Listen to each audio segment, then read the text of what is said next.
Smarties, today we welcome my adult client, Nicholas, to the podcast. He talks about his journey coming into educational therapy, his processing issue, his professional journey, his struggles with task initiation, and his learning of how to know when things are actually done. He talks about how educational therapy has simplified his ability to manage his time and himself digitally, and how it has given him actionable steps to know what to do when. If you are interested in working with a educational therapist or learning specialist in either one of our practices, sign up for a phone call at www.kappedtherapy.com or www.myedtherapist.com.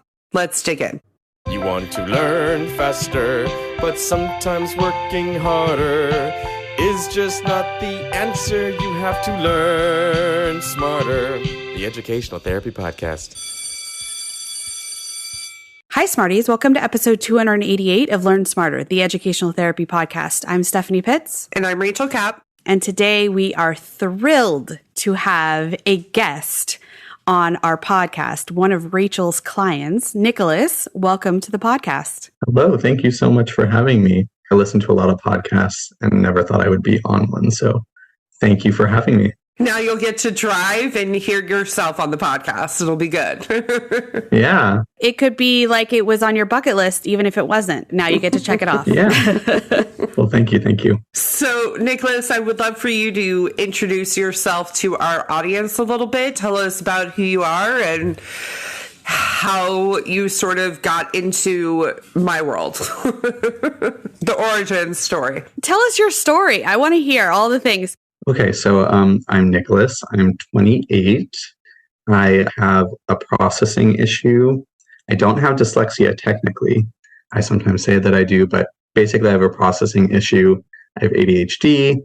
I also have dealt with or struggled with some executive functioning. And so just getting through school, just getting through life, even my job sometimes is really difficult. And it's this back and forth of feeling like, come on, I just need to get it together. And like, why am I not trying hard enough? Or all these other things. And then other times feeling like, no, my brain just does not function the way I want it to sometimes. And I just need extra help in certain situations. I am in my first semester of graduate school, which I never thought would be something I'd be doing, but here I am. I'm studying marriage and family therapy, which it's taken a while to get to realizing that's what I want to do, but I'm glad to be here now. I'm still trying to figure out what I want to be when I grow up. So that surprises me because you're so good at what you do. I appreciate you, but I don't think anybody in our generation thinks that they're going to be in one job forever and ever. Like Steph is on her third career. So I do love what I do, but I'm so open to what could potentially come too. Yeah. That was a long way of me saying, like, it hasn't taken you that long to figure it out. I will say I'm glad to have gone through the obstacle course of honing in, but I'm also happy to not be still trying to find out what it is. I mean, who knows? I don't know if this will work out yet, but I feel a lot more confident in the direction that I did before, which feels very good. Good. Can you clarify when you say a processing issue? I have a document somewhere that is a lot more articulate than I probably will be, but basically I am very slow at taking in new information. I'm an extremely slow reader, just processing new information. I will understand it at some point, but it usually takes a long time for me to just fully feel like I'm confident in it. Yeah, just everything with me takes a little bit longer than most people. If I feel like I'm really quick at something, everyone else will just already be there too. Like I will think I'm ahead of the pack and then realize I'm just like with the pack. And not to say it's a race or a competition, but that's just what I found. Yeah, everything takes me a lot longer. And in some instances, that's not the worst thing ever. I think through things very thoroughly. Sometimes I overthink too much, which Rachel has been witness to. And then I have ADHD. So my mind can be all over the place. And it's kind of funny when I think about it, having a processing issue and ADHD, because my mind's all over the place, but also can't catch up in the way that I'm sure some people with ADHD are probably just racing in a different kind of way. Totally, totally. So quick question, just to give me some context. When did you find out you had ADHD? Yeah, I've been assessed twice. And the first time was before I started college. So that was maybe like 2014. And then I had a reassessment a couple years ago that kind of was to see what the difference was between the two and, what is very firmly not going to change. A few years, but not your whole life. Correct. I think that's important to know going in, because I would love to hear just for a second, give me a little bit of background. Did you struggle in high school? I never felt like I was just straight out failing or anything like that. Like I got through high school okay, but I never felt like I'm a great student or I really know what to do, or just, it always felt like I was just kind of getting by. Yeah, you were keeping up as best you could. And then what about in college? I studied fashion design in college and went to a liberal arts school.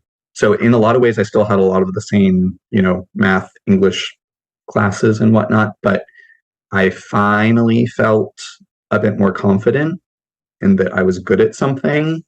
And I still struggled in a lot of ways with like time management or whatnot, but there were certain classes where I finally got A's and like the professor said that I had done a really great job, or it was the first time that I actually felt some kind of confidence in myself. You were getting that positive feedback. Yeah. But to me, it's no surprise that you were getting that positive feedback in a subject that you were very interested in, which is a very ADHD component. You had this ability to hyper focus on it because you were interested in what you were learning about. But yeah, I think it was also the first time that I got to actually explore a bit more of my interests rather than high school or just, grade school, everything. You're told what to take. Yeah, everything. You just have to take these certain classes, whether they're your strengths or not.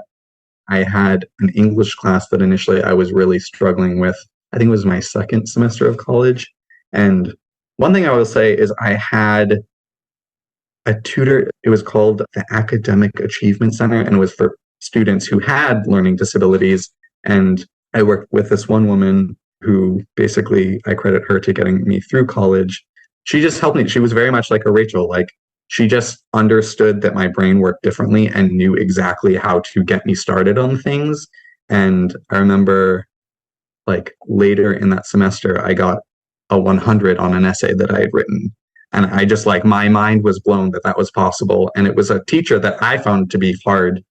But yeah, it was just finally getting a certain level of help that I hadn't had before, and then actually putting in work and like feeling forward movement was really great. And that's not to say that it was great all throughout college. Like I still struggled and whatnot, but finally having some wins. You had success. Yeah. I think what you're ultimately also trying to say is like you were seeing the benefit of the effort that you were putting in. And that felt like something that was new for you. And this is sort of indicative of who I see you as too, because when you came into the practice, when you and I started working together, and we'll talk about all that. But one thing that was very clear to me was you deeply understood who you were as a learner and what the challenges were, how you were compensating for them. And we'll talk more about it, but you have a very clear understanding of who you are as a learner, which is sort of the benefit of working with adults is you have all this experience. The sad part about working with adults is there's a lot of feelings around learning, and oftentimes they've been shamed a lot around their learning profile. And a fundamental belief that Steph and I share, and that is a value of each of our practices, is that when students can do something, they will. And when they're not, it's our job not to get punitive, but to get curious about it. Yeah. I will say, I remember when we first had our meeting, Rachel just presented a lot of empathy in a way that I don't think I've experienced in working with other people. Or I think there's a lot of people that have very good intent, but not necessarily for people who learn differently or a way that's outside of what they're used to. And so I immediately knew in just the way that Rachel talked about things, I was like, oh, okay, she knows what's up. Okay, so what brought you to educational therapy? I felt like I was still struggling a lot with just day-to-day time management. I think my parents were getting really frustrated with me about like having forward progress in terms of my life. Also, I had worked with many tutors before, and anytime I did, I just never felt like I got adequate help or just left the session being like, okay, now I know what to do. It just felt frustrating every single time. And I think I got to a place where I just felt very, very stuck and felt like I had tried every option that I knew of or that my parents knew of and just wasn't making progress with those options.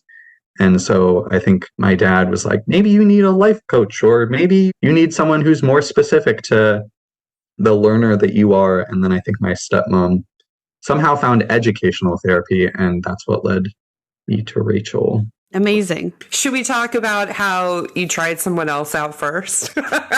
Sure, yes. So I think we found a couple of different options, and I kind of did, I guess you could say, interviews. Which I would recommend for anybody looking to work with a professional is find 2 or 3, ask them some questions, even if that means that you're paying for their time initially to figure out who the right best fit is for you. Yeah, I had done a couple of interviews, and there were a couple ones that I was like, they seem great, but they're not the right fit for me. And then I did a session with Rachel, and I was like, oh, well, okay, she definitely seems like she could really help me. And then there was someone else that I had met with who I also thought was going to be a good fit. Long story short, no shade against them, but I just felt like it was a lot of the same information, like a lot of the tips and whatnot that they were giving me. I was like, well, I've been told this before, and that it just wasn't helpful to me. It wasn't the right fit. And so then I went back to Rachel and was like, hi again. Let's go. I love that. What do you remember about those initial sessions with me? You just kind of helped me recognize where my deficits were, or like there were things that I knew, but then you kind of helped pinpoint them and be like, okay, what can we do? X, Y, and Z. And I think you kind of wanted me to get more organized initially. So I had my Gmail account, but Rachel really showed me how to use it properly. And yeah, just kind of setting up certain baseline things for my day to day. Yeah, we started with those initial systems. So a system for managing your time. We didn't really do a system for managing yourself physically, I think because you're older. And we definitely went over managing yourself digitally, sort of putting everything in one place so that you could take stock of what your commitments were. Yeah. I had like 10 different Google Calendar things, and Rachel was like, why are you doing this to yourself? We're all about simplicity and maintainability. It's one of the reasons I've loved working with you, because like I would show you something, you'd be like, oh yeah, I totally get why this works. And you would maintain it on your own. Showcasing like kind of how I operated before, I was doing all these things that I thought were beneficial or more helpful for getting me more organized. And Rachel was like, you're overcomplicating this. Like, please make this as simple for yourself as possible. And I think I was kind of resistant initially. And then as time went on, I was like, oh, wait, no, she's right. You came in with very clear goals. Really, I think the most important thing to you was like, how do I get started when I don't know how to get started? I mean, kudos to you to recognizing not just that you didn't know that you couldn't get started, but you didn't know what to do to get started. Yes. That's a next level understanding that I think going into this was amazing that you already knew that. That's fantastic. I don't even know that I fully did understand that, but I think in talking with Rachel, she kind of helped me better articulate that. And then through that, again, I kind of processed it and was like, oh, yeah, okay, yes, exactly. Like Rachel just put things into a very concise way where I was like, yep, that's exactly how I feel and what I need help with. And I'm going to push back on something you said. I think you absolutely knew about the getting started, because I have an email from you where you talked about procrastination, not knowing how to start. You have an extreme resistance to starting, and you will use mundane tasks to avoid starting, which is very typical of the learners that we work with. But one of the things I've loved about working with you is that you are very mindful in how we are using our session time. Oh yeah, 50 minutes. We gotta maximize it. So can you talk a little bit about how you sort of dictate what we're going to spend that time on? Well, okay. Initially, I think it was me just getting initial help with managing day-to-day tasks. I think when we were working together, I was also doing some prerequisite classes. And then later on, I was starting to apply to grad school. Right. So I'll speak more to like when I had an assignment or when we were working on grad school related things. I would come into the session and be like, Rachel, help me. And so it was just like not knowing how to start and wanting to leave, having some kind of a foundation of when the session ends, I won't feel entirely stuck and can know how to move forward. And there was a period of time, I think, where we were meeting more consistently. And so it was just like, okay, this is your checkpoint. You just have to get through to this checkpoint for our next session. So kind of like breaking it down. But yeah, I would say overall, it's just, I usually have some kind of assignment or something that I have to get done. And it's me asking Rachel, like, how do I break this down? How can I leave feeling more confident that knowing what to do going forward? Had you started anything when you would go into those sessions? Sometimes not. Sometimes it was like, I have no idea where to start. I would have the prompt or whatever it is and just be like, I don't know what to do. So you had like the classic kind of thing that we talk about a lot with multi-step projects, which is there's a lot of language on the page, but there's no real discernible, answerable questions. So one of the first things that we would often do is, okay, put everything on the page, because I think a lot of the time, Nicholas, when you're starting a project with me, you've already thought about it quite a bit. Yeah. Because you're coming in with ideas and you're coming in with feedback, and I've spoken to the professor, and this is what I'm sort of gathering, and I need to put all the pieces together. And there's a couple of different things. So we focus on breaking down the assignment into answerable questions, into steps, so you know what you need to do when. And I actually think you are the best. Of all the clients that I've had, you are the best at holding me accountable to make sure that you know your next steps, because you're mindful of the clock. You're mindful of our time together. You're respectful of our time together. And you want to make sure that when we click off Zoom, you know what your next step is. So we get very clear on this is what you do and this is what you do next. And you also speak it out loud to me back, so I know that we're on the same page about it. That's a good strategy for processing speed, whatnot, as well. Yes. Yeah, so that's why she's also doing that.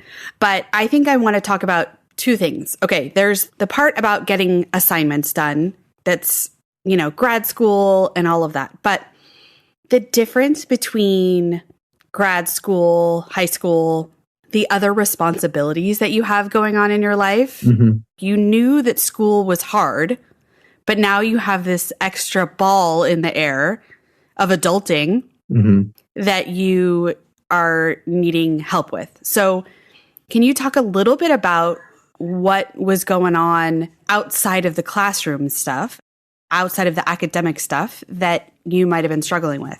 So I would say just in terms of day-to-day life, figuring out how to manage my day, like let's say it's the weekend and I have X, Y, and Z that I need to do, I would just not really factor it in or prioritize things. But that was partly because I just didn't know, again, where to start or like what was an effective way about going through things. My dad, a quick little tangent, he has dyslexia. He really, really struggled with school. And it wasn't until after college and like he kind of found his niche, he started feeling a lot of success and having a lot of success.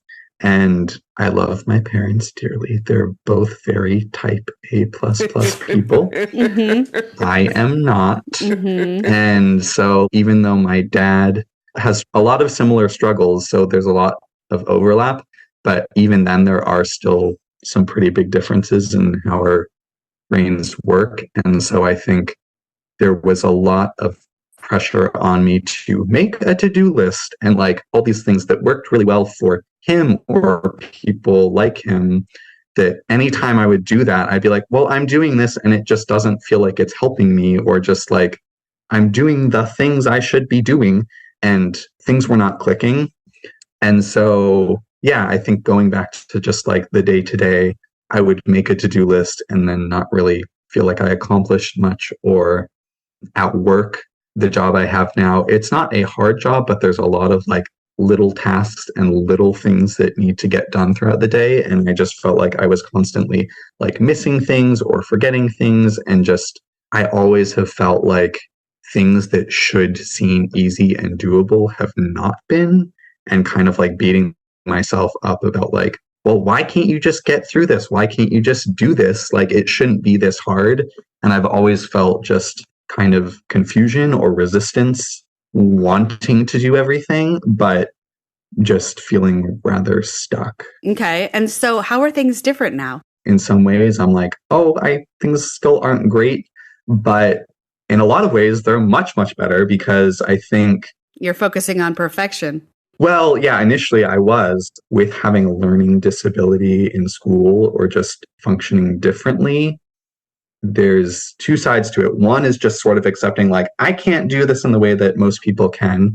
And then there's this other side where you want to overcompensate and try to do things as well as you can and kind of have this perfectionistic mentality. But that in itself ends up being a huge obstacle and roadblock, and kind of can be very detrimental. Like in college, for example, I remember I had one semester that I just did not get good grades. And it was because I kept on trying to bite off so much more than I could chew and tried to like have these high concept things. And then that was all great and fine, but I couldn't even get close to accomplishing it.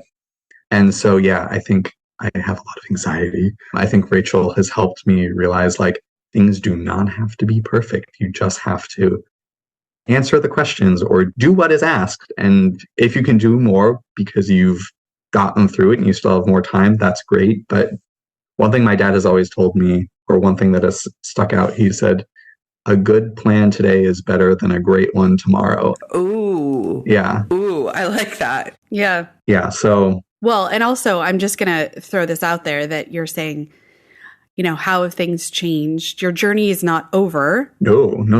Nor will it ever really be over. You're going to figure it out as the things change in your life. But having that perfectionism of you should be... that things, quote unquote, should be better. Yes. I think that's been a recurrent theme in this episode and in our sessions too, of, first of all, the perception that it is easier for other people. And then that it should be perfect when you turn it in. Do you mind sharing the story that you shared with me and Steph before we hit record about turning in that paper? So I had a paper. It was on some reading that I had to do. And anyways, I knew in advance that I had to get this done by a certain time. And Rachel was like, okay, we are going to break this down. And I think we had met over a couple different sessions. And she was like, okay, by this next session, you're going to have done this. And we had our Google document. And she was like, these are the questions that you have to answer. Don't try to do more. Just get this done for the next session. And then so it was very like step by step. Usually I am just trying to get things done at the very last minute and rushing. And there's a lot of anxiety and stress and shame of like, why did I do this sooner? And all these different things. But anyways, in this particular instance, we had one more session and Rachel was like, I think you're good. We just have to go over this and then you could submit it. And I was like, okay, if you say so. And then we did. And I think literally like 10 minutes into the session, she was like, yeah, Nick, you're good. Submit it. And I was just like, what? What do you mean submit it? I couldn't accept that I had just done everything that needed to be done. And, you know, that was that. Like, I'm so used to this state of anxiety and stress, of procrastination in air quotes, and getting things done down to the wire. And it was an unfamiliar feeling, but it was very good in realizing like things do not have to be perfect. And I can't remember what grade I got. I think it was a good grade, but the point was that this task that felt completely outside of my capability was very doable. I just needed a little extra help. Even with assignments and things going forward, I will initially revert back to that, oh gosh, oh no, like, I don't know how I'm going to get through this.